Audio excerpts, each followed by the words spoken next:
Customise ডিজাইনগুলোর order নিলে তারপর থেকে মনে হয় যেন একটা চ্যালেঞ্জ। যে কাস্টমার দেখে বলে যে এই কেকটা করে দেন, এই কেকটা করে দিতে পারবেন, তখন মনে হয় যেন একটা বড় ধরনের চ্যালেঞ্জ নিয়ে ফেলেছি। হ্যালো এভরিওয়ান, আসসালামু আলাইকুম, ওয়েলকাম টু ওয়ান্ডার ফুড। কি অবস্থা সবার, সবাই কেমন আছেন? আজকে ছবিটা দেখিয়েছি যে এই কেকটা করতে চাচ্ছি, তো চলেন দেখি কতটুকু পেরেছি জানি না।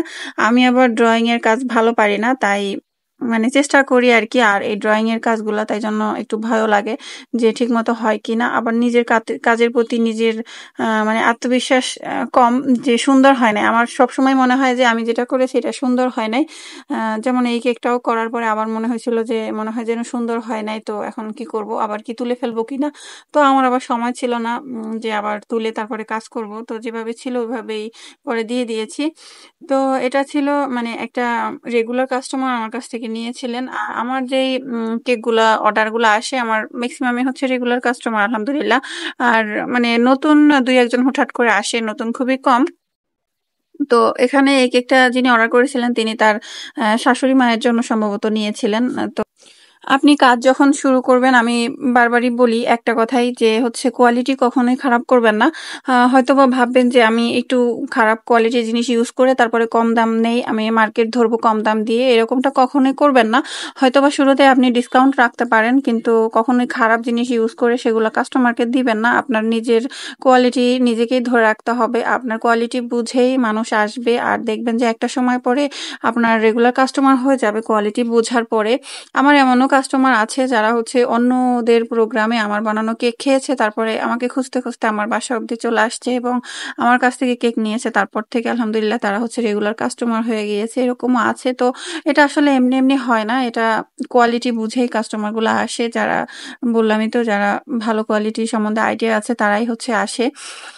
তো এই জন্য বলি যে আপনি ধৈর্য ধরে কাজে লেগে থাকতে হবে। তারপর একটা সময় দেখবেন আপনার মানে রেগুলার কাস্টমাররাই আপনার থেকে কেক নিতেছে, তাদের থেকে আবার অন্য মানুষ জানতে পারতেছে। এই জন্য কোয়ালিটি কখনোই খারাপ করবেন না। আমি হচ্ছে শুরু থেকেই যেই প্রোডাক্টগুলা ইউজ করতাম ভালো কোয়ালিটির, সেগুলাই এখনো ইউজ করি।